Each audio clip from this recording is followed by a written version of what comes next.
Alô, alô, gravando, 1, 2, 3. 1, 2, 3, eu falo muito baixinho, mas eu vou falar muito alto. Dentro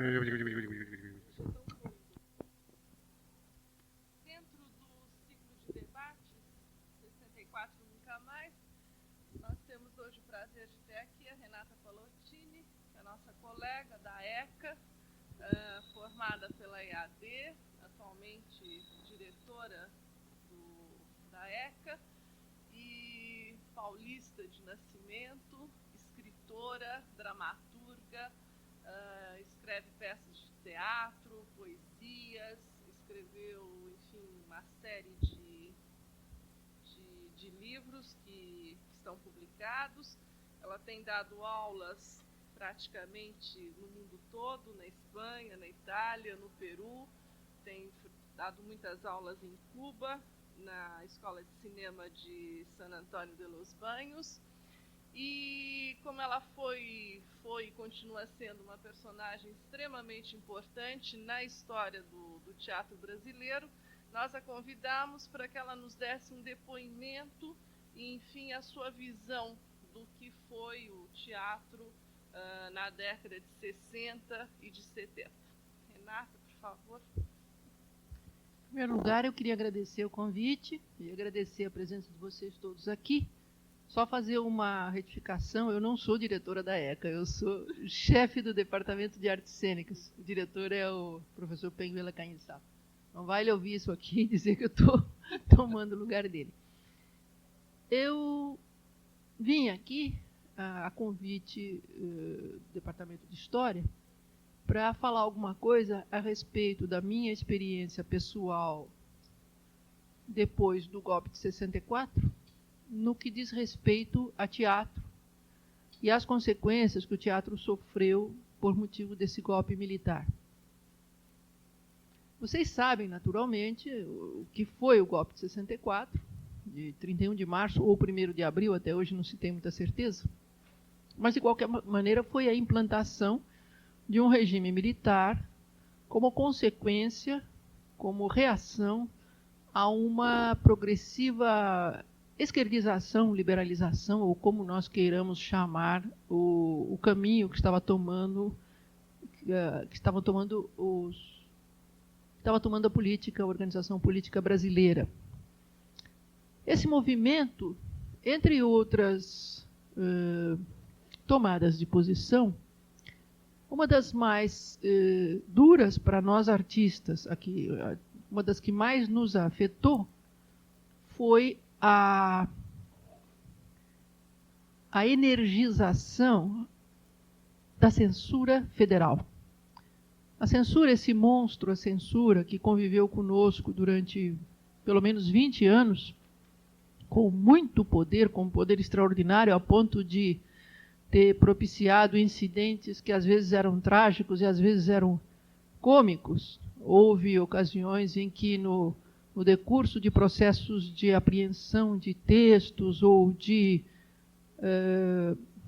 proibição de espetáculos, a polícia, os delegados, às vezes de pequenas cidades ou de lugares de menor nível cultural, convocavam gente como Sófocles, por exemplo, que foi um tragediógrafo dos anos anteriores a Cristo. Eles convocavam Sófocles para depor, porque achavam que um dos seus textos tinha sido considerado subversivo. Houve ocasiões também em que se fez a apreensão de livros como O Vermelho e o Negro, de Stendhal, por causa do vermelho. Parece também, eu não sei se isso é piada, mas parece que também houve apreensões de coisas dos irmãos Marx e coisas semelhantes e providências semelhantes que andaram beirando o ridículo.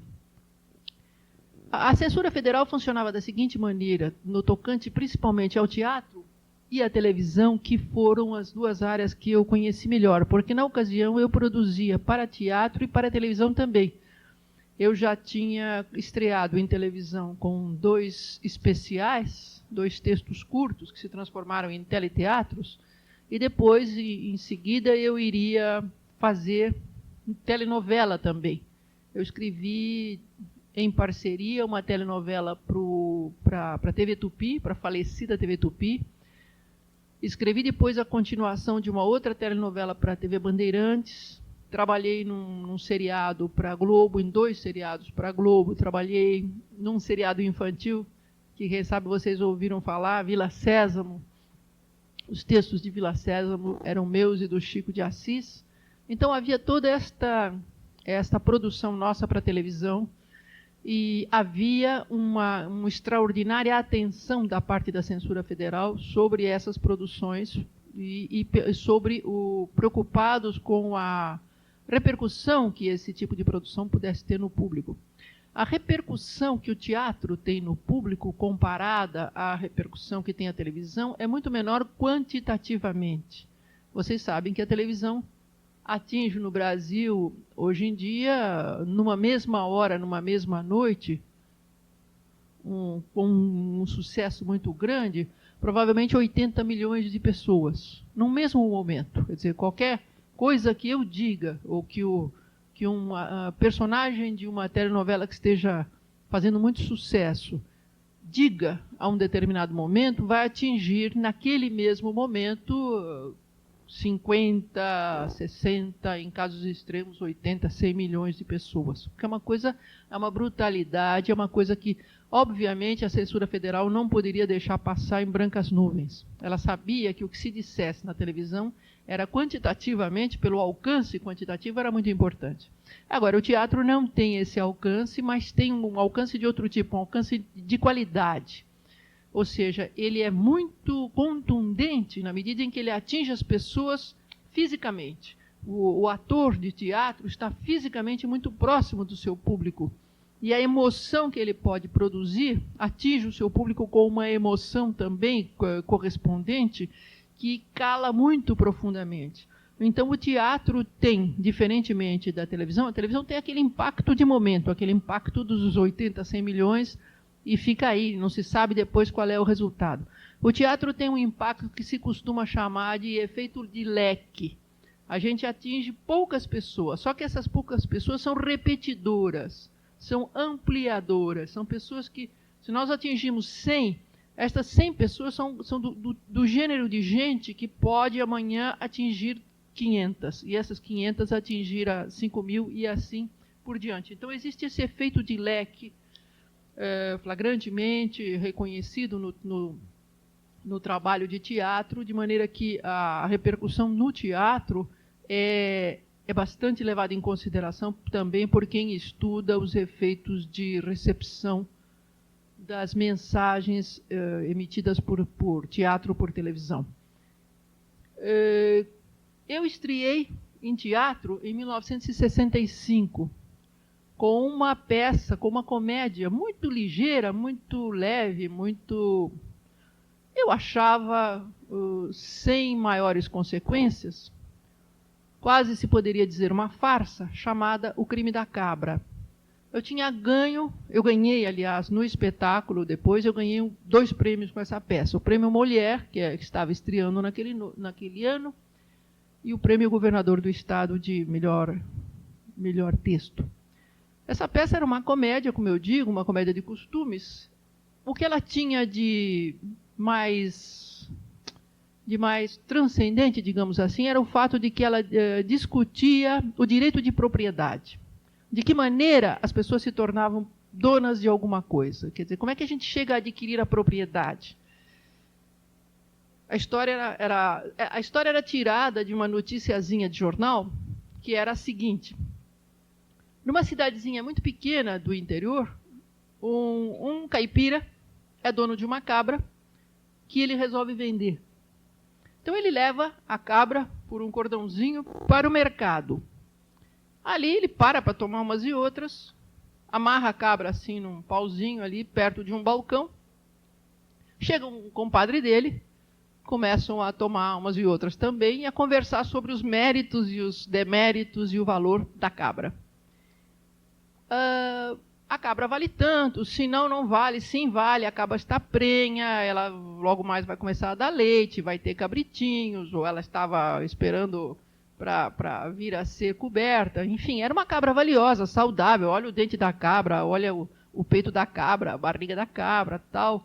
O outro diz, não, você está pedindo muito, é demais, tal. Aí o primeiro, depois de ter tomado 2 cachaças, disse, você está falando isso porque você não tem dinheiro para pagar a minha cabra.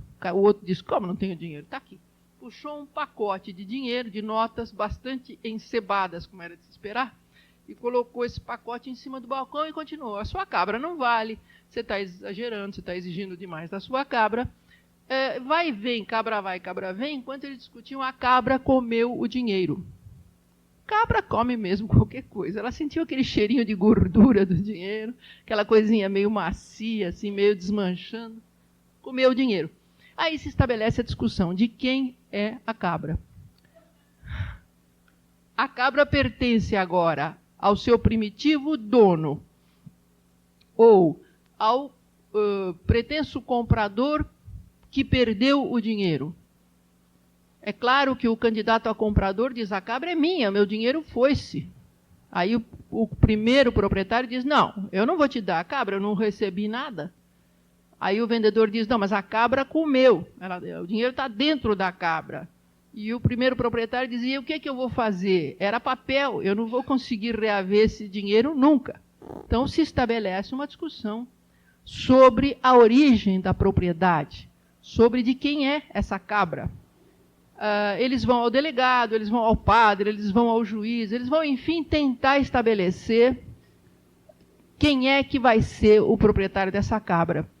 E no final, com a minha cabecinha de 1965, 30 anos atrás, tão cheia de ilusões, eu acabo por atribuir a propriedade da cabra a quem mais necessita, que era um cego que pedia esmolas e que com essa cabra podia vender leite, podia ter cabritinhos, enfim, podia começar um patrimônio e sair da sua condição de pedinte.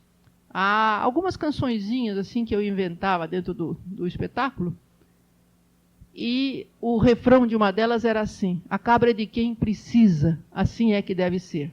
Quer dizer, na minha cabeça, a atribuição da propriedade, a distribuição da propriedade se devia dar segundo as necessidades, ou seja, aquele tão bonito marxismo puro, né? E romântico, principalmente. Pois vocês hão de crer que nessa pecinha inocente e cheia de boas intenções, houve cortes da censura? A censura andou botando o dedo. Eles tinham um poder e eles usavam esse poder até a exaustão. Eles usavam esse poder para demonstrar que tinham um poder. O mecanismo era o seguinte, quando uma companhia resolvia que queria montar um determinado texto, mandava esse texto para a censura que prudentemente ficava em Brasília, ou seja, bem escondidona lá, naquele cerrado ainda muito novo, né? Brasília tinha nascido em 60, não é isso? 60. 21 de abril de 60. Então, eles ficavam lá escondidinhos no cerrado e com todo o poder nas mãos. A gente não tinha recursos, a gente não tinha discussões, a não ser alguns casos muito cômicos que eu vou contar depois. Mas eles devolviam, depois de um certo tempo, depois de muita insistência, eles devolviam o texto todo cortado, todo rabiscado, cheio de riscos vermelhos e azuis, onde eles tiravam algum palavrão que eles achavam que ia ferir os pudicos ouvidos do nosso público, onde eles cortavam certas afirmações um pouco mais com cara de socialistas, enfim, muitas vezes baseados na ignorância que caracterizou, inclusive, essas grandes mancadas de chamar Sófocles, de recolher o vermelho e o negro, etc. É digno de nota o fato de que uma das funcionárias da censura, dona Solange Hernandes, que durante muito tempo foi chefe do setor de censura federal, veio para São Paulo e se matriculou na Escola de Comunicações e Artes, para ver se conseguia adquirir maiores conhecimentos e fazer uma censura se é que isso é possível, mais inteligente. Eu acho que censura e inteligência são palavras que se contradizem em si. Quer dizer, é impossível fazer censura inteligente. Mas os chefes dessa senhora a mandaram para a ECA para que ela fizesse, para que ela se informasse um pouco mais e fizesse essa tentativa. No fim, eu tenho a impressão que ela foi expelida, assim, como uma espécie de objeto estranho, como se fosse um cravo, assim, que de repente sai, né? E foi-se embora e nunca mais voltou e não chegou a se formar e a censura continuou burra como era até então.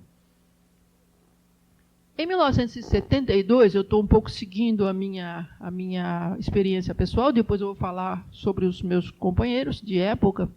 Em 1972, eu tinha escrito uma peça chamada Enquanto se vai morrer. Era uma tentativa de retrabalhar. Aí já tinha passado a minha fase ingênua da comedinha, da farsa, da brincadeirinha sem maiores consequências. Eu já estava querendo fazer um teatro um pouco mais compacto, né?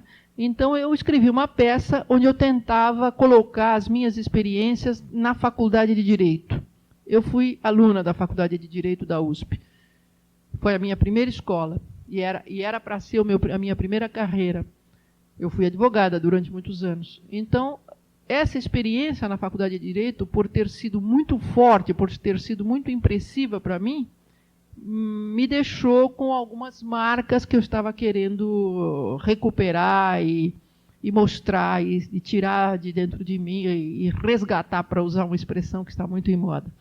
Então, eu escrevi Enquanto se vai morrer, que era uma peça basicamente contra a pena de morte e contra a tortura. Já então, em 1972, ou seja, passado o período chave da grande mudança e do grande aperto que foi, como vocês sabem, em 1968, e o ato institucional número 5, a coisa já estava realmente, o pau estava comendo, né? Quer dizer, o pessoal já estava sendo preso, desaparecendo, sendo torturado, sendo exilado, sendo morto mesmo.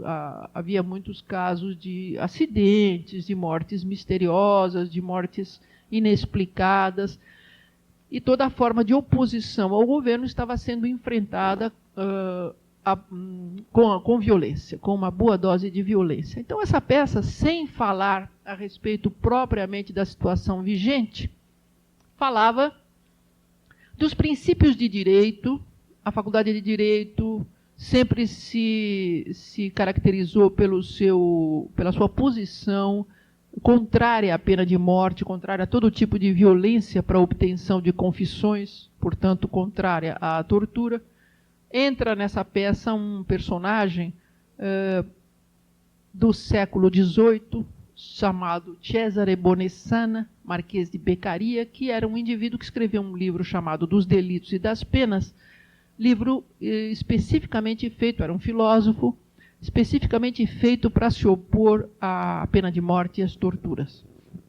Esse personagem, de repente, entrava na ação. A ação é completamente atemporal.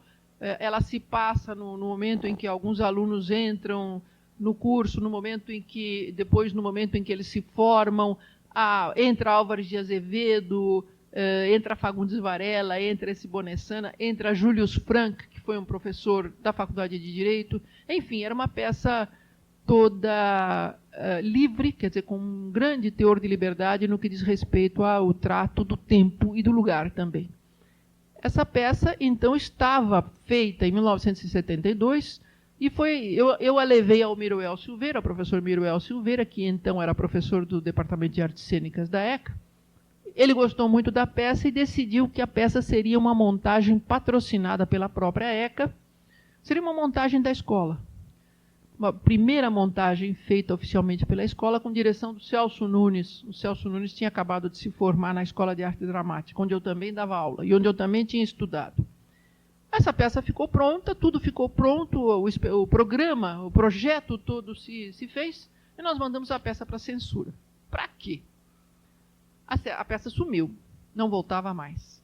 A censura tinha esse problema, quer dizer, ela sumia com as coisas. Como estava se acumulando, estava crescendo enormemente o número de proibições, as pessoas já estavam começando a comentar, assim, da maneira possível, que o número de textos proibidos de todo tipo era enorme, a solução que eles encontraram foi não deixar de proibir, mas sim sumir com as peças apresentadas. Eles não davam a resposta de que havia uma interdição. Eles simplesmente não davam nenhuma resposta. E a gente ficava pedindo, e eles ficavam usando do arbítrio, que foi o que mais se usou nesse período pós-64, foi o arbítrio. Ninguém precisava explicar nada, não havia nenhuma necessidade de dar nenhuma explicação de caráter legal, não havia razão para nada. A razão era o arbítrio. Então, usando desse arbítrio, eles simplesmente não davam a resposta ao nosso pedido. Eu, infelizmente, não tenho aqui os documentos. Hoje em dia tenho esses documentos, mas eu sei que a peça, evidentemente, o espetáculo, evidentemente, não se pôde fazer, nem naquele ano, nem nos anos seguintes. A peça acabou ficando de lado, porque era impossível montá-la. Anos depois, nós recebemos, a pedido de um deputado qualquer, que eu não me lembro quem era, era preciso que entrasse um deputado no meio para fazer esse trabalho.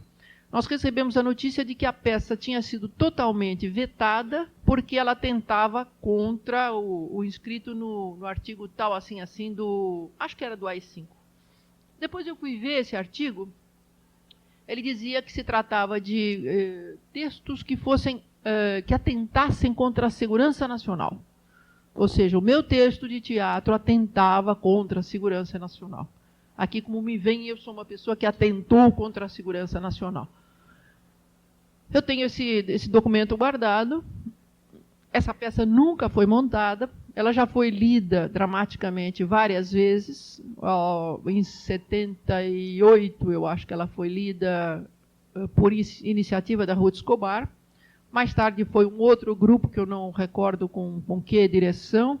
E, ultimamente, agora em março último, a peça foi novamente lida, novamente com direção do Celso Nunes. Ela é uma peça boa, eu gosto dela, eu estou tentando fazer, vou fazer agora uma tentativa de publicá-la. Ela tem contra si o fato de ter um elenco muito grande quer dizer 12, 15 pessoas, e eu considero que é muito difícil hoje em dia que ela seja montada. Então, eu chamo a atenção para vocês, para o seguinte fato. Muitas vezes eu ouço dizer que que bom que era quando tinha censura e quando tinha ditadura, porque aí os escritores, os artistas eram estimulados a produzir mais, porque eles tinham contra quem se movimentar, eles tinham contra quem lutar. E então era muito bom, eram produzidas boas obras, e hoje em dia não, e hoje em dia as coisas estão mortas. Eu não sei se hoje em dia as coisas estão mortas ou não, isso é outro assunto. Mas com toda certeza não é nada boa a existência de censura e a existência desse tipo de fechamento à produção intelectual. O que aconteceu comigo, sem que eu esteja aqui me lamentando, porque não é do meu feitio fazer lamentações, mas o que aconteceu com esta peça demonstra que as coisas têm o seu tempo. Esta peça, o tempo desta peça ter sido montada, era 1972, 1973. Ela era oportuna naquele momento. Ela tinha nascido para ser montada naquele momento.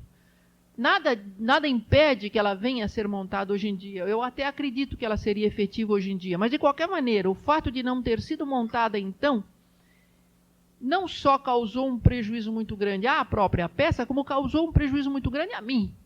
Quer dizer, a frustração que isso traz a um artista é inenarrável, quer dizer, é um negócio que não tem medida. Eu tenho para mim, isso é uma opinião minha, de pessoa que lida com teatro, com literatura dramática, mas eu tenho para mim que a evolução do trabalho do autor Plínio Marcos, por exemplo, teria sido muito diferente se ele não tivesse sido uma vítima reiterada da censura federal nesse período.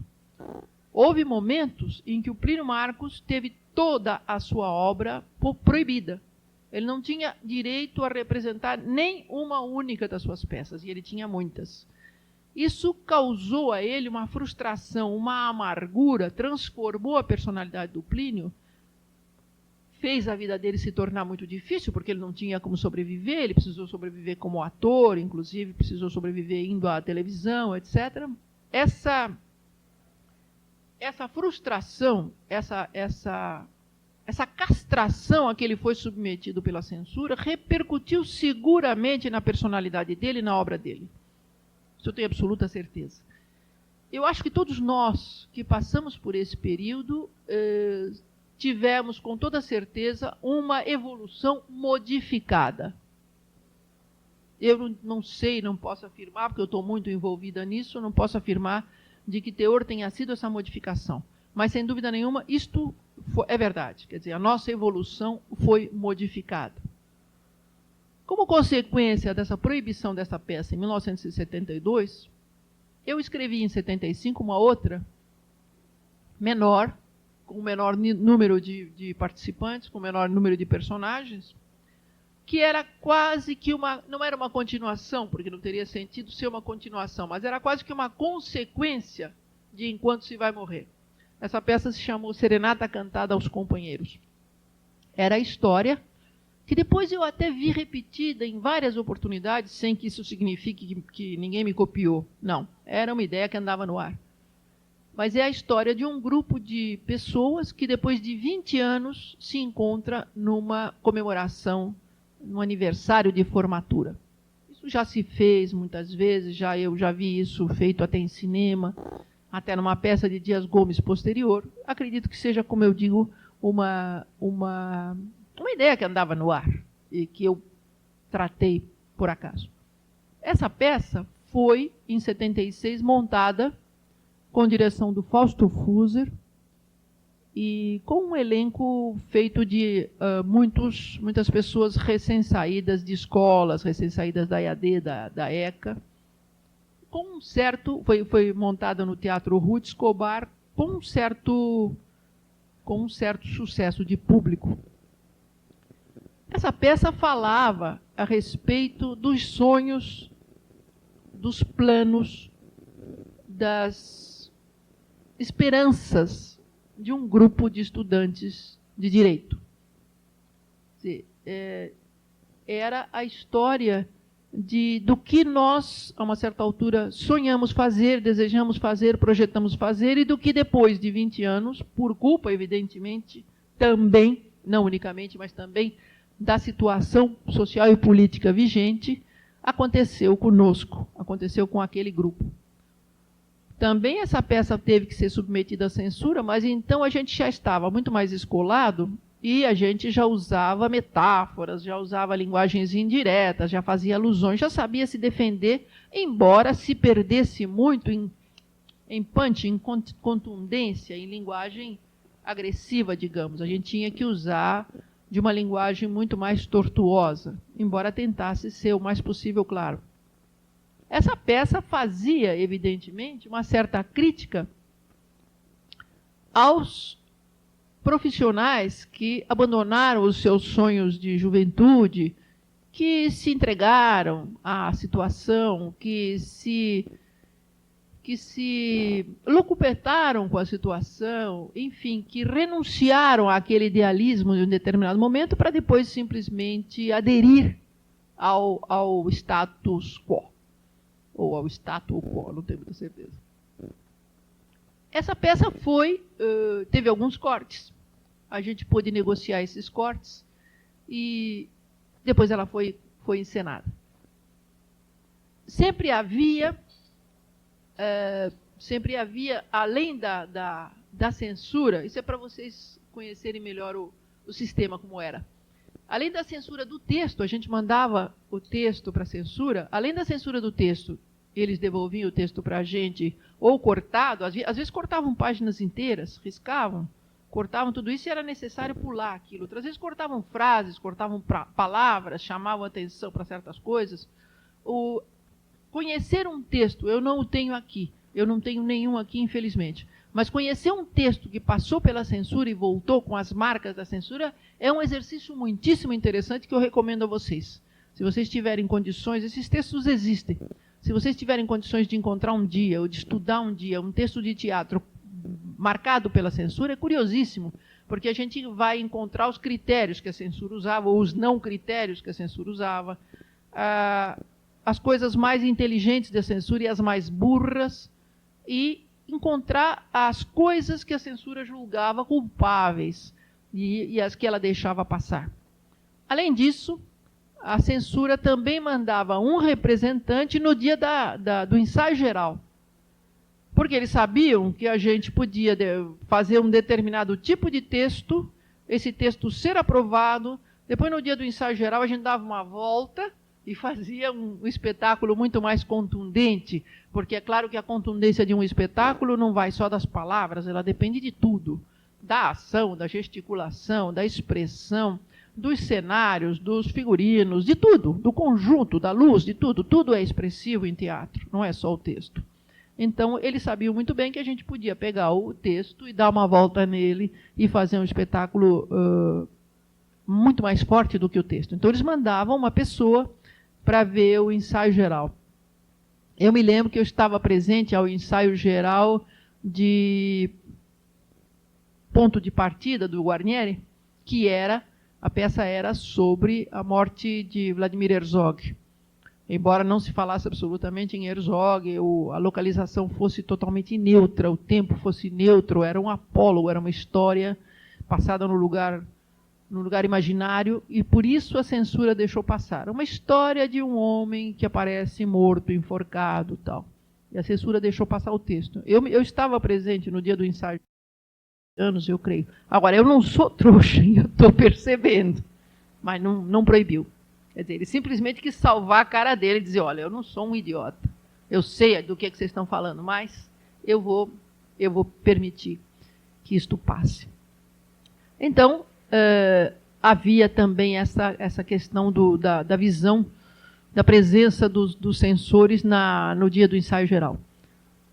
A peça, então, foi liberada, o censor esteve lá, foi liberada para 12 anos, não sei, e começou-se a fazer o espetáculo, e se fez o espetáculo até um dia em que eu, saindo do espetáculo com mais 2 amigos de carro, indo para minha casa, saiu um carro atrás de nós, encostou atrás de nós quando eu cheguei à minha casa, por sorte eu não estava sozinha, estava com 2 amigos, e desceram 2 rapazes para me dizer uma série de obscenidades, eu posso dizer, sobre a peça, dizendo que eu estava fazendo uma peça obscena, que eu estava fazendo uma peça que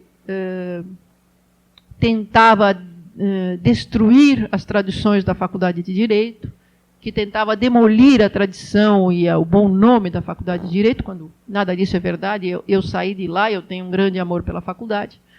Eles foram efetivamente agressivos. Por sorte, eu estava acompanhada e eles eram um número menor e foram embora. Depois escreveram uma carta agressiva de novo para um jornal, me acusando de estar atacando, de estar criticando com violência a Faculdade de Direito, e eu tive que responder, no Jornal da Tarde, eu tive que responder essa carta, respondi. Eles faziam parte, obviamente, daquele famoso CCC, Comando de Caça aos Comunistas, que depois tomou outras atitudes, como invadir espetáculos, espancar atores, destruir cenários e tudo isso. Por sorte, no nosso caso, isso não ocorreu. Mas essa pressão, essa coerção que nós sofremos está documentada, inclusive, em uma carta publicada no Jornal da Tarde, e eu tenho esse documento também. Então, a censura, o fato da existência da censura federal não se bastava na própria censura, mas sim acabava por contaminar a sociedade, que se julgava, evidentemente, autorizada a fazer o que lhe desse na telha com relação às pessoas que eram consideradas malditas pela censura federal. Nesse mesmo período, vários dos meus companheiros, eu comecei a falar do Plínio Marcos. Plínio Marcos sofreu uma agressão cerrada e continuada. Seu teatro foi continuadamente bloqueado na medida do que foi possível bloquearem. Houve uma geração muito interessante do teatro brasileiro que surgiu por volta de 1968, 69, 70. Em 69 e 70, eu estava na presidência da Comissão Estadual de Teatro. Eu fazia parte de uma comissão cujo interesse maior era estimular o nascimento de uma nova dramaturgia brasileira. E nesse período surgiram certos autores ao público. Antônio Bivar, Consuelo de Castro, Leila Assunção e José Vicente, principalmente, e outros. A Maria Adelaide Amaral é bastante posterior. Mas todos esses profissionais, todos esses escritores sofreram a vigilância da censura e tiveram seus textos alterados, atingidos e até proibidos.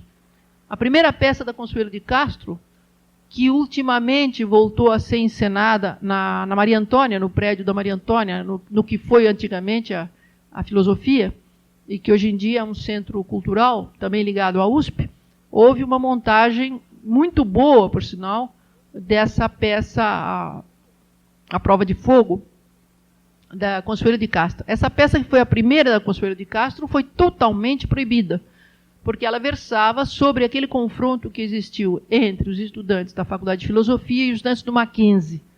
Um confronto que houve pouco antes dessa época em que a peça foi feita. Eu não me lembro exatamente da época, mas eu creio que foi 68 mesmo. Essa peça foi proibida. Totalmente proibida. Quer dizer, simplesmente se vetava e acabou. Não pode fazer. Era uma castração mesmo, como eu digo, né?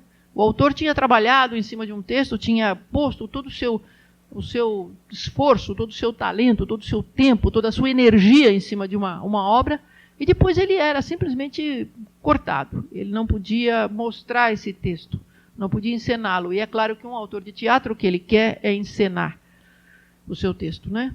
Essa peça foi vetada, depois a Consuelo teve que voltar à carga com uma outra peça, já de um outro gênero, e aí a Flor da Pele, aí ela conseguiu estrear e conseguiu fazer o seu caminho vitorioso no teatro brasileiro. A Leila Assunção, a mesma coisa. Leila começou com Fala Baixo, Senão Eu Grito. Não, ela tinha outras coisas anteriores, mas a sua estreia profissional foi com Fala Baixo. E em Fala Baixo aconteciam coisas engraçadíssimas, porque se não havia um perigo, digamos assim, expressamente político, ou seja, de se discutir a questão expressamente política, havia a discussão de questões ligadas à situação social, à moral, aos costumes, à vida da mulher, que eram altamente revolucionárias também. Quer dizer, discutia a vida da mulher, a posição da mulher, a questão feminina, era uma coisa altamente revolucionária. Depois se veio a perceber. E a Leila usava um tipo de linguagem muito explícito, muito duro, muito como ela achava que devia ser. Nessa peça e em outras posteriores, a Leila, que era muito, e é uma pessoa muito cheia de iniciativa, quando as peças eram proibidas ou tinham partes proibidas, tinham frases, páginas inteiras proibidas, ela simplesmente se pegava, passava a mão nela, partia para Brasília e ia discutir com os censores.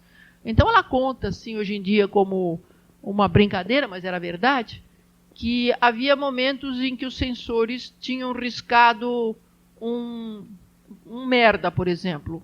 Merda não pode. E adiante tinham deixado filho da puta, por exemplo. Tem um filho da puta que pode e um merda que não pode, ou vice-versa.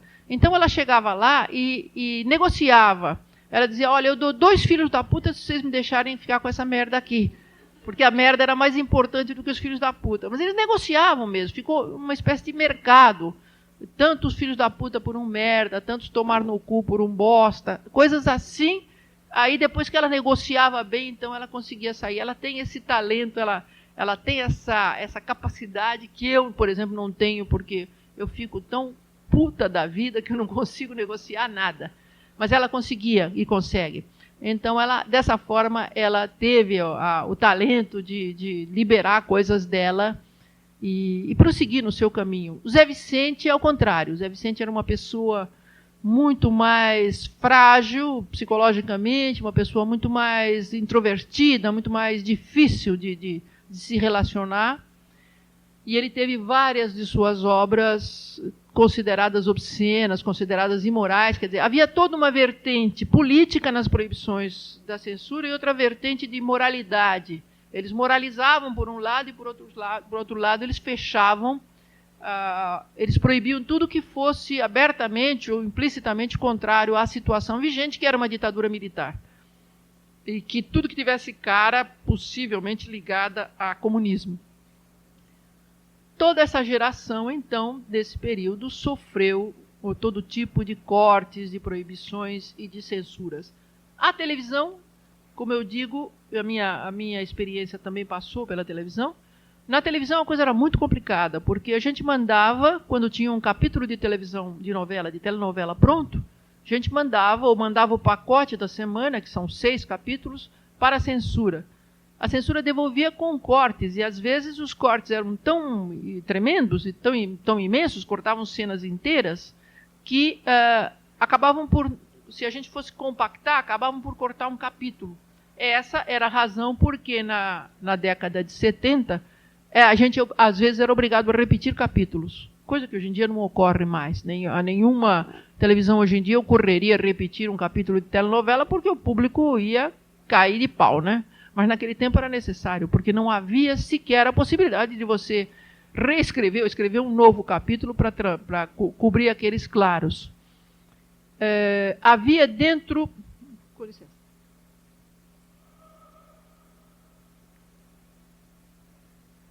Quando a gente criou os textos de Vila Sésamo, que era um programa educativo, mas um programa educativo inteligente, feito para crianças, veiculado pela Globo, mas gravado na TV Cultura, isso na década de 70, eu acho que foi em 72, havia um censor de plantão dentro do estúdio da TV Cultura.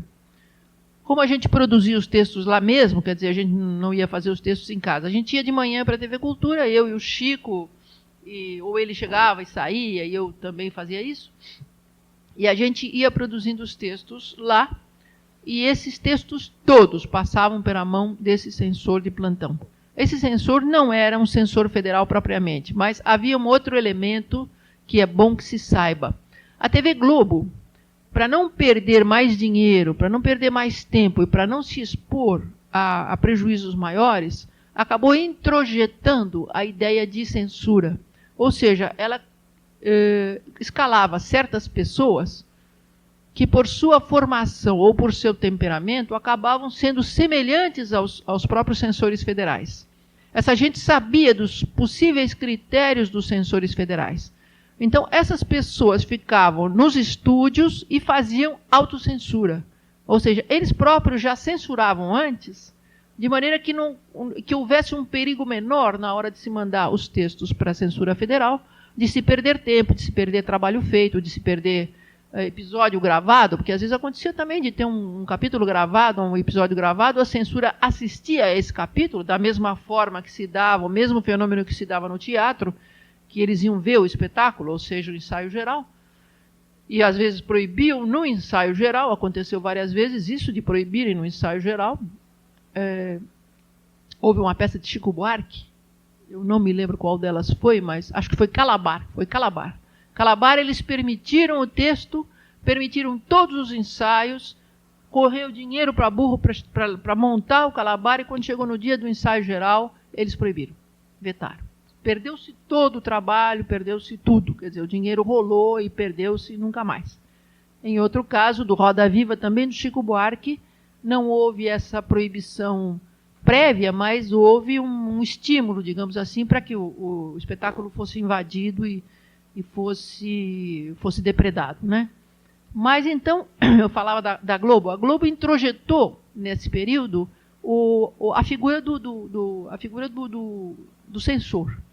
E, por exemplo, eu tenho essa experiência pessoal, havia um senhor, por sinal que muito simpático, muito sorridente, muito agradável, que ficava permanentemente no estúdio da TV Cultura, acompanhando a produção dos textos e acompanhando a gravação, portanto, porque tudo se fazia lá, para impedir, para obviar a existência do censor federal. Quer dizer, ele já sabia o que o censor, com o que o censor ia implicar, então ele já dizia para nós, olha, isso aqui nem pensar, isso não vai passar. E aí a gente quebrava o pau, e eu quebrei o pau inúmeras vezes, porque era uma estupidez, era um programa infantil, mas ele achava que podia ocorrer que a gente estivesse passando mensagens subreptícias com a finalidade, novamente, de atentar contra a segurança nacional.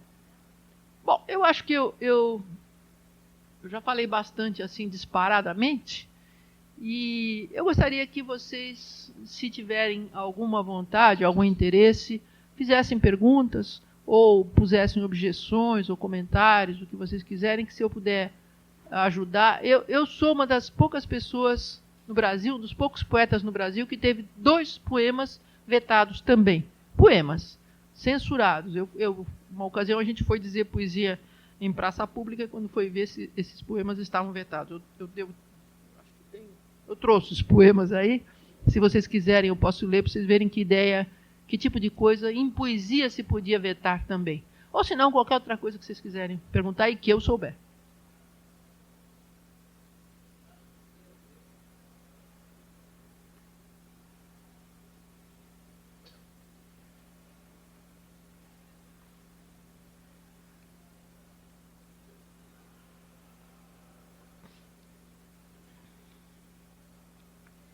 Só falta achar. Este livro foi editado em 1976, em primeira edição. Esta edição, que é a segunda, é de 1979. O livro se chama Coração Americano. E lá vou eu. Ele é todo sobre a América do Sul naquele tempo. Eu ainda não tinha incorporado Cuba à minha América Latina, como incorporei agora. Então há um poema sobre Che Guevara aqui, sobre a morte de Che Guevara, mas não é esse o indigitado.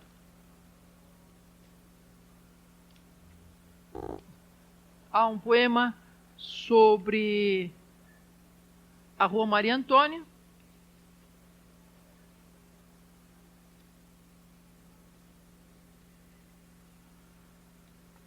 Não é verdade, que eu não vou encontrar o poema.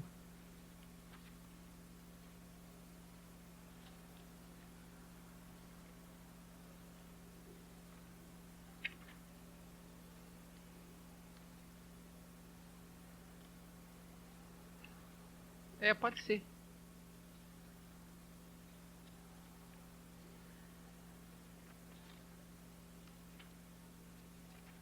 Não, está aqui.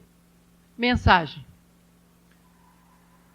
Conta ao teu filho, meu filho, daquilo que nós passamos. Que havia fitas gravadas, retratos de corpo inteiro.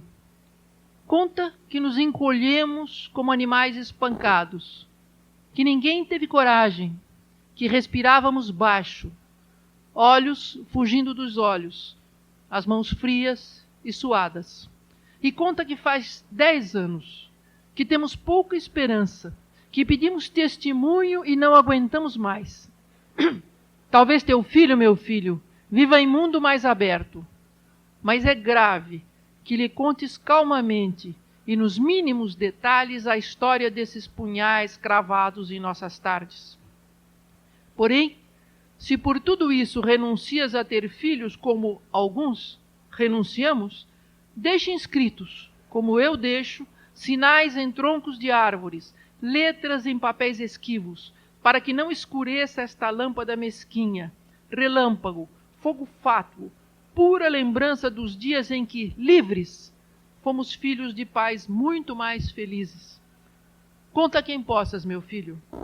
O que em ti forem palavras, nos outros serão raízes.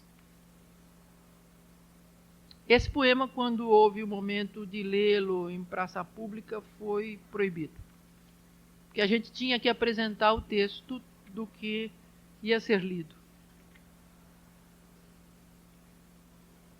Há um outro que também foi proibido, chama-se Viva Deus, e foi dedicado a 2 alunos meus, 2 meninos que naquele momento eram meus alunos na ECA, o Zé Carlos Andrade e o Chiquinho Medeiros. Viva Deus! Deus é morto. Viva Deus! Sangre Deus! Que Deus se desfaça, que Ele renasça, se pode, que Deus surja de onde se esconde, que ele estoure da história ou da igreja, se ali esteja, de Marx, se ali ele jaz, de Freud, se é que pode. Viva Deus! Que Deus renasça disfarçado como possa, sem mácula e sem jaça, ou poluído, ou sujo, ou isso. Quebre-se Deus, que ele se parta igual os cristais das portas fechadas, sempre fechadas. Abra-as Deus, alvo e meta.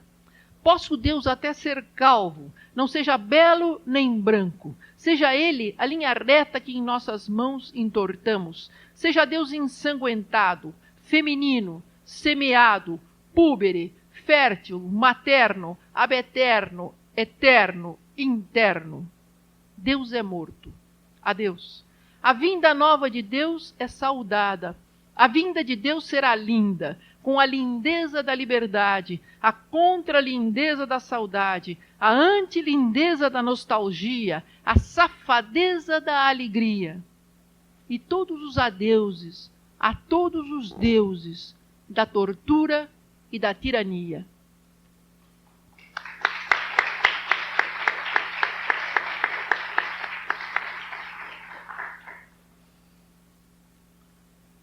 E aí, coragem?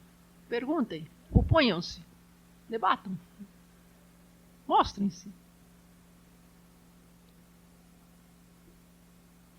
Defendam a censura.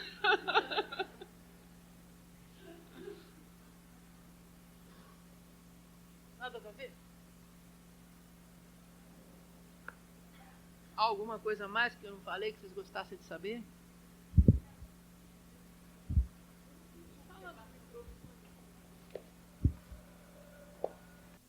Fez uma observação no início acerca do tipo de divulgação que o teatro tem. Você comparou a imagem do leque, né? Eu só gostaria que você especificasse um pouquinho mais a que você atribui esse leque. Se é alguma coisa que diz respeito somente à especificidade do teatro, ou se tem alguma coisa a ver com o tipo de público que você identifica num público diferenciado. E um segundo ponto, você fala de dois tipos de censura nesse período ditatorial. Você fala de uma censura moral e você fala de uma censura política. O que persiste hoje dessa censura? Somente o caráter moral ou nem isso existe mais?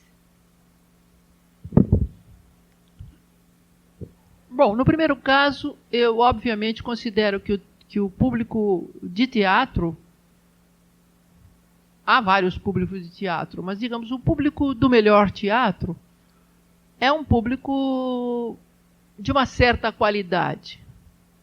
É um público capaz de pensar, que vai à procura de pensamento, que vai à procura da expressão de ideias, que vai à procura de novos conhecimentos, de um contato pessoal com artistas que estão ali no palco, que estão ali fazendo o espetáculo.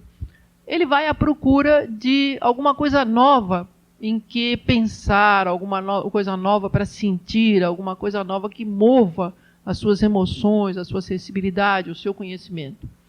Se essa pessoa, ou se algumas dentre essas pessoas forem tocadas por um determinado espetáculo, por um determinado texto, eu acredito que essas pessoas têm a capacidade de abrir-se em leque, sim. Ou seja, se a gente puser aqui no punho da minha mão, vamos dizer que isso tem um leque, se a gente puser no punho da minha mão aqui 10 pessoas que foram tocadas por um determinado tipo de pensamento, de emoção, de beleza, uma qualidade estética especial, estas 10 pessoas terão a capacidade de exercer suas influências, passar adiante o seu enriquecimento.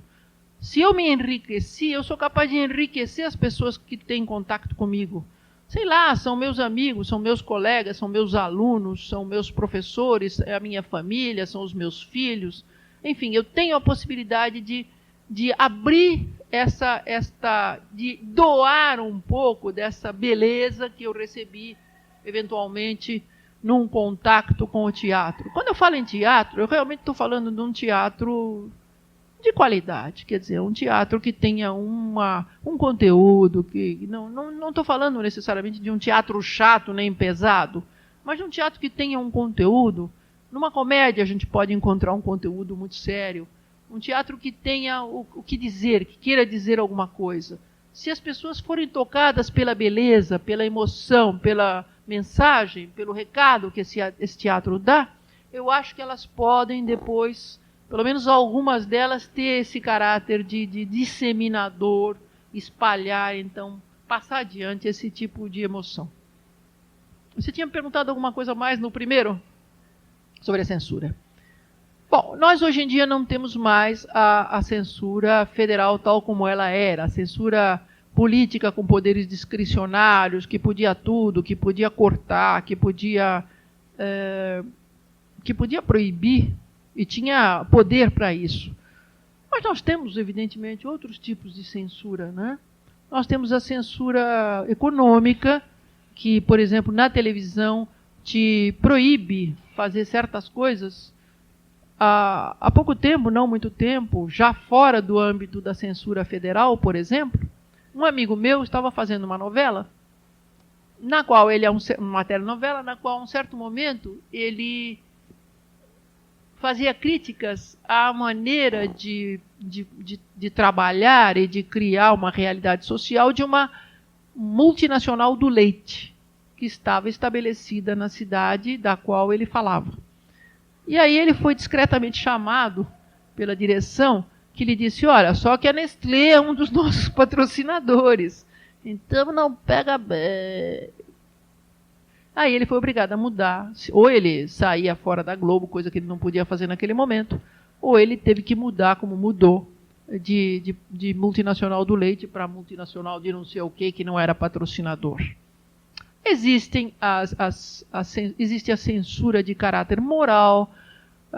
Por exemplo, não tenho nada contra a Igreja Católica em si, mas nós sabemos que a Igreja Católica é um poderosíssimo censor, não é?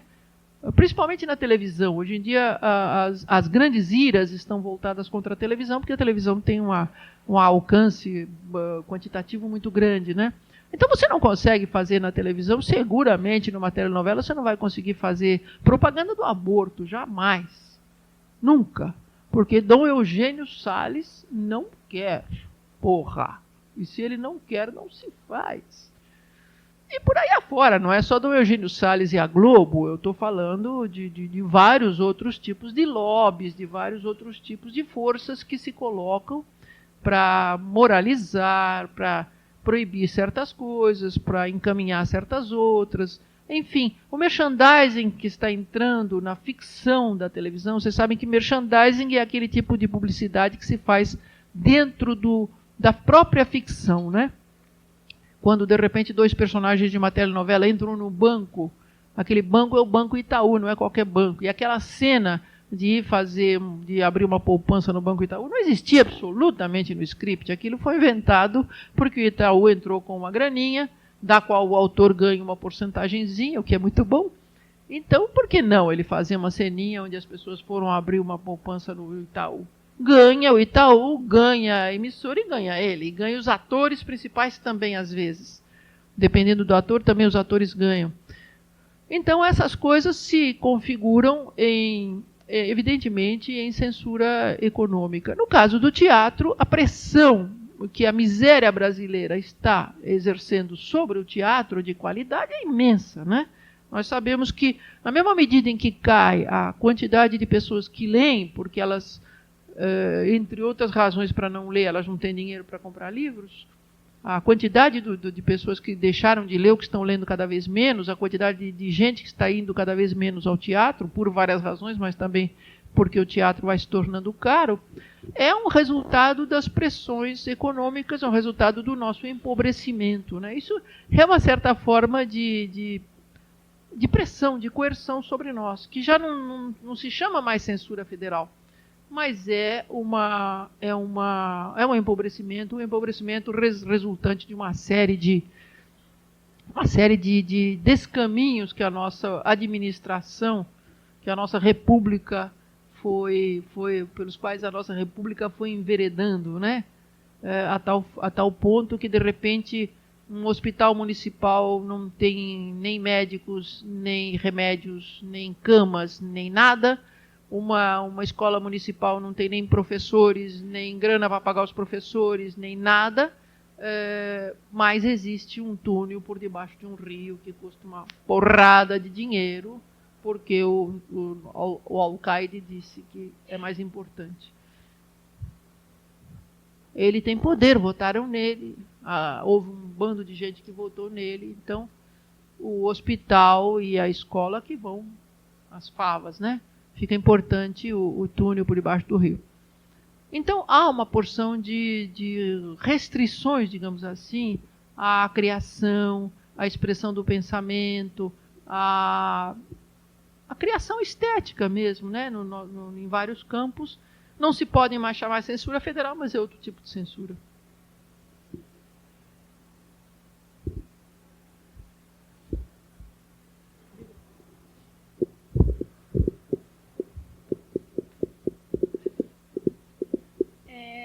Pensando no seu trabalho na televisão na década de 70, nós sabemos que os meios de comunicação estiveram muito relacionados com o golpe de 64 e com a ditadura.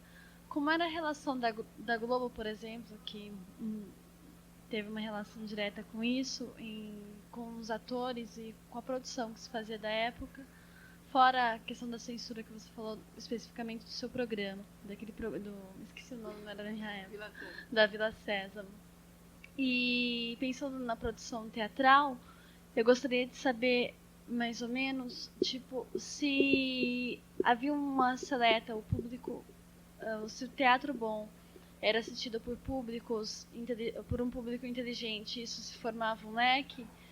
Se nunca se pensou, por exemplo, na proposta de um teatro didático que abrangesse uma outra parte do público e de repente não tinha contato com o mundo cultural e acadêmico que se pretende. Bom, eu vou começar pela segunda, que diz respeito a teatro. Tem havido, hoje em dia talvez haja menos, mas houve um tempo muito grande em que se teve uma grande preocupação de fazer um teatro popular no sentido de ser dirigido a um público mais desfavorecido economicamente. Houve uma preocupação de se levar teatro às escolas.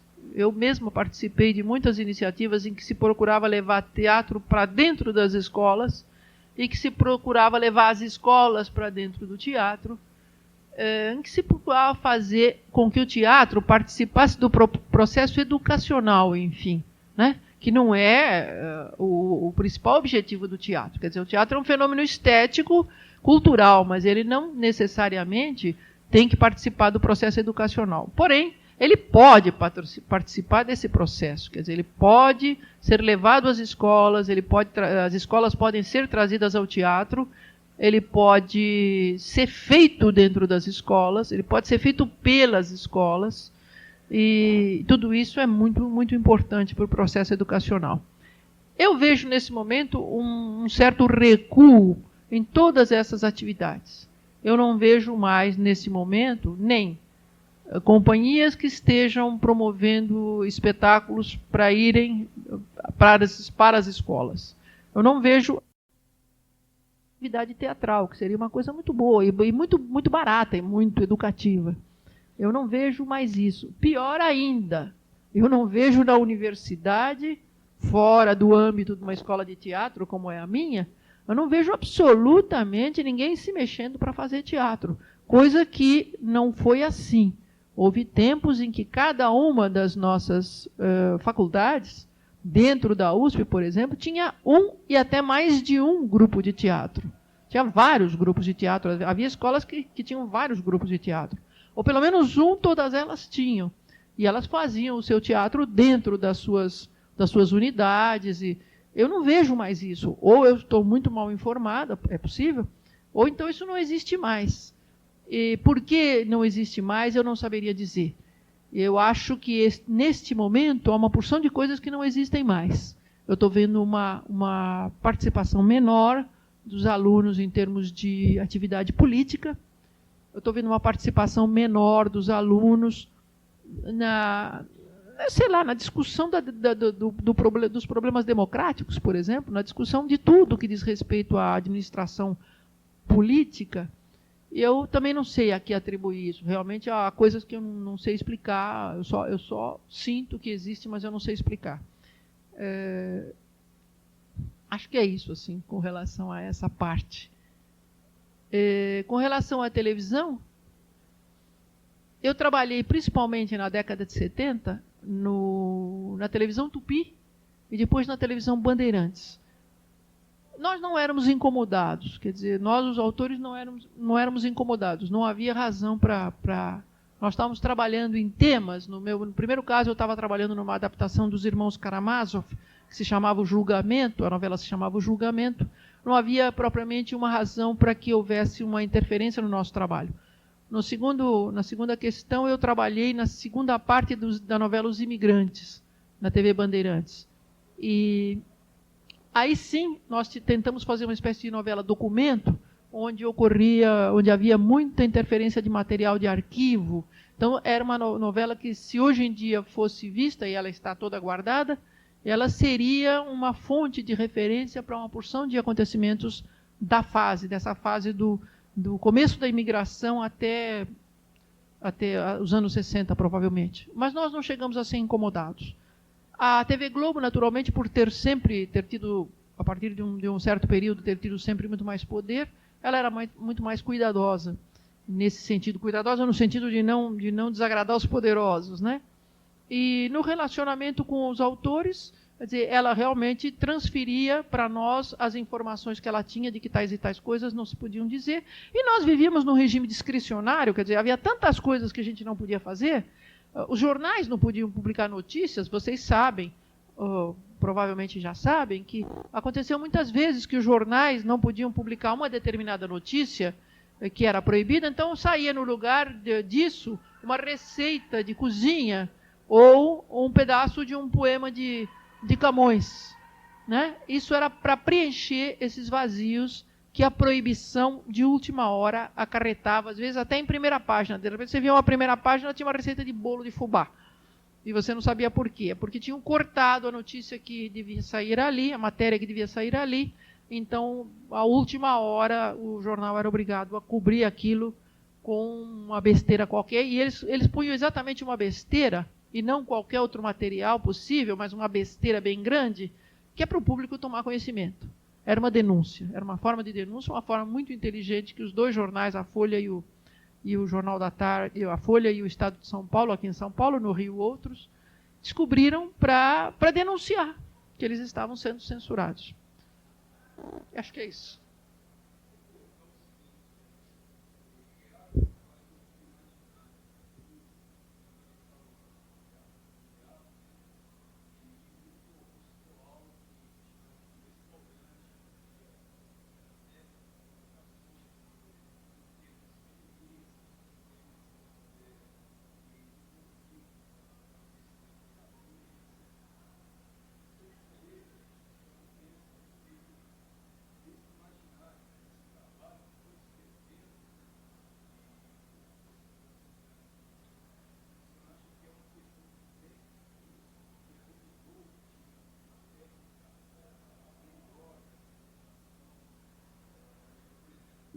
Depois de um certo período em que o Boal trabalhou no Arena e praticamente criou um teatro de arena, o teatro de arena já existia antes dele, mas ele criou um outro teatro de arena para trabalhar com a realidade brasileira e discutir os problemas da realidade brasileira sob um ponto de vista de um artista de esquerda. Depois que ele fez esse ciclo, e que 64 e principalmente 68 chegaram, e ele foi impedido, como outros, de prosseguir nesse trabalho, ele teve que se exilar, ele teve que trabalhar em outros países, em outros lugares. E primeiro ele teve um contato muito vivo com a realidade latino-americana, ele foi para a Argentina, trabalhou um tempo na Argentina, viajou pela América Latina, em vários lugares, e passou então a fazer um tipo de teatro didático. Ele é muito influenciado por Brecht. Ele passou a fazer um tipo de teatro didático em que houvesse uma interferência real no ambiente social. Quer dizer, o que ele chama de teatro verdade, de teatro real, de teatro vivo, de teatro que ocorria, por exemplo, dentro de um vagão de metrô, dentro de um supermercado, na rua. De repente, um grupo de pessoas começavam a interferir, fazer uma intervenção na realidade, uma interferência na realidade, a ponto de criar uma situação que ensinasse, que desse uma lição e que desse uma oportunidade ao público de se esclarecer sobre um determinado assunto e evoluir e se preparar, como Brecht queria, preparar-se para a revolução. Mas o que Brecht queria é que o público tomasse conhecimento da realidade e se armasse para modificar essa realidade através da revolução, de que tipo fosse, né? Fosse de que tipo fosse. E o Boal seguia nessa linha com o seu teatro de intervenção, com o seu teatro vivo, com o seu teatro do dia, da hora e tal. Acontece que existem dois objetivos básicos, vamos dizer, 3 objetivos básicos no teatro de um modo geral. O teatro pode ter o objetivo de divertir, pode ter o objetivo de ensinar e deve ter o objetivo de causar prazer estético. Quer dizer, ele tem obrigação, como obra de arte, como forma de arte, ele tem obrigação de causar prazer estético, de produzir uma emoção estética. Se a gente for discutir o que é uma emoção estética aqui, a gente vai até amanhã de tarde. Mas, enfim, eu diria, assim, para ser mais sucinta, que é isso. Ele deve produzir, como qualquer obra de arte, ele deve produzir uma emoção estética. Mas, a par disso, ele pode dar uma lição, ele pode ensinar e ele pode divertir. Existem até teorias de que a emoção estética, de certa forma, te dá um prazer que é, vamos dizer, uma diversão. Num outro sentido um pouco mais sutil do que a diversão que te faz rir, digamos assim. Eu tenho sempre um pouco de medo do teatro que se basta no didático. Me causa um pouco de medo esse tipo de teatro cujo objetivo fundamental é o didático, ou seja, é dar uma lição, sem que isso envolva nenhum valor estético e sem que, por outro lado, divirta nada. Eu vi já, no Brasil e fora do Brasil, certos espetáculos brechtianos muito bem feitos, que ensinavam realmente, que eram esclarecedores realmente, que te passavam uma lição de fato, uma lição muito útil, mas que eram chatésimos. Que a gente saía e dizia, pô, que saco. Tá bom, eu aprendi, mas pô, que saco. Então, isso me dá um pouco de medo.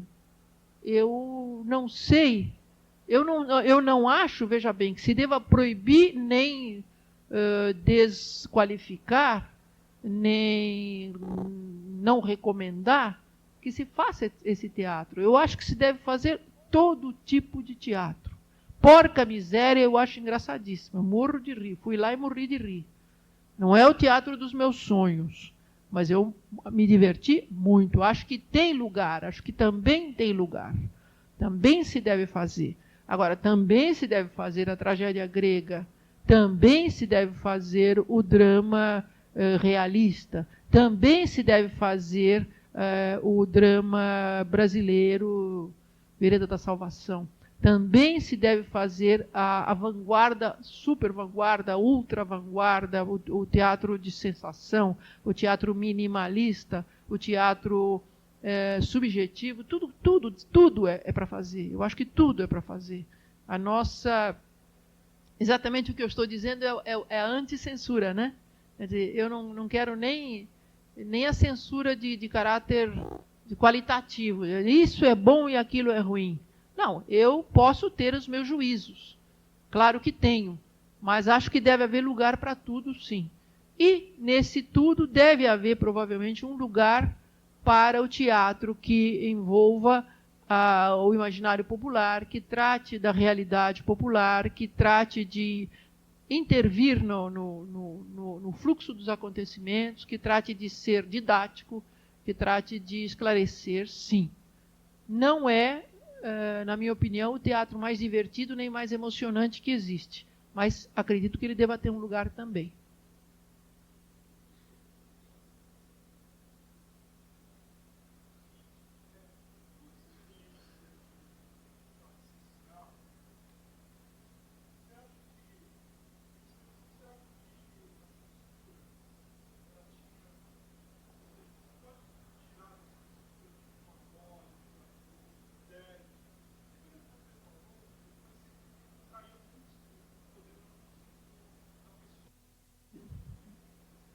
primeiro, algum critério, alguma lógica, alguma coisa estável devia haver na cabeça dos censores. Eles deviam ter o seu vademecum, eles deviam ter a sua cartilha.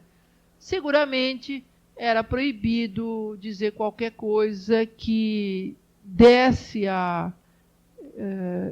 que desse alguma indicação ou que fosse estimulante de uma reação contra a situação vigente, qualquer coisa que fosse antimilitarista, qualquer coisa que falasse em luta armada, qualquer coisa que falasse em vamos mudar esta situação, qualquer coisa que dissesse a censura deveria acabar, qualquer coisa que dissesse tortura não, qualquer coisa que dissesse qualquer coisa que fosse, por exemplo, relativa à morte por tortura ou por desaparecimento de algum homem público, de algum líder, de algum qualquer coisa, por exemplo, relativa à morte de Che Guevara, com toda certeza foi proibido, se fez e foi proibido. Qualquer coisa que fosse relativa à luta cubana, que estava naquele momento em ascensão, seguramente seria proibida e era proibida. Enfim, há uma série de coisas que, de caráter político, é fácil a gente localizar. Agora, acontece que os movimentos políticos de direita, em geral, acabam por ser muito moralistas, o que não quer dizer que a esquerda ortodoxa também não seja moralista. Às vezes é sim. Mas os movimentos de direita costumam ter, afinal, uma ligação muito grande com a religião, nem sempre católica só, também a protestante pode ser muito puritana, você sabe. Então acaba por se instaurar uma espécie de confusão que diz que, por exemplo, os comunistas são imorais e pregam o amor livre e pregam a liberdade total, querem acabar com a família, eles pregam a dissolução da família. Existem todos esses conceitos um pouco confusos, porque no fundo acaba que os comunistas, na verdade, acabam por pregar o respeito à família. Quer dizer, é uma série de confusões aí, de conceitos pouco claros. Então, toda a censura do tipo moralista acabava por ser justificada pelos mesmos critérios possíveis da censura federal. E havia muito arbítrio por parte de cada censor, sem dúvida nenhuma. Cada censor tinha o seu poder, tinha a sua cabeça, e acabava por usar esse poder e essa cabeça do jeito que podia.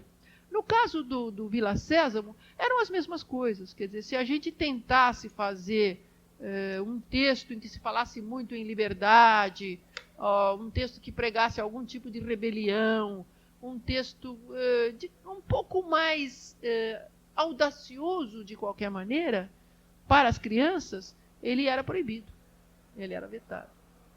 Eu não sei te dizer, não me lembro de nenhum exemplo, mas sem dúvida nenhuma, não que a censura federal jamais nos tenha afetado, não nos afetou, porque havia este senhor, se chamava Wilson Aguiar, inclusive, era pai desse rapaz, que foi depois autor de telenovela, o Wilson Aguiar Filho, que já morreu.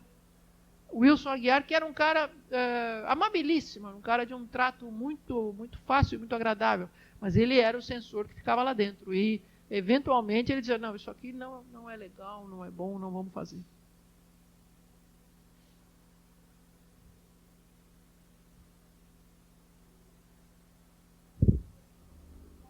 Queria agradecer a Renata, então, que didática e agradavelmente nos proporcionou essa viagem 20 anos atrás, e esperamos que tenhamos outras oportunidades de falar com vocês lá da ECA, e ver toda essa questão do teatro, do cinema nesse período, e que para a maioria aqui dos nossos alunos é uma novidade tudo isso. Eu acredito que eles devem estar assim cheios de questões e de problemas na cabeça, mesmo que eles não os exponham.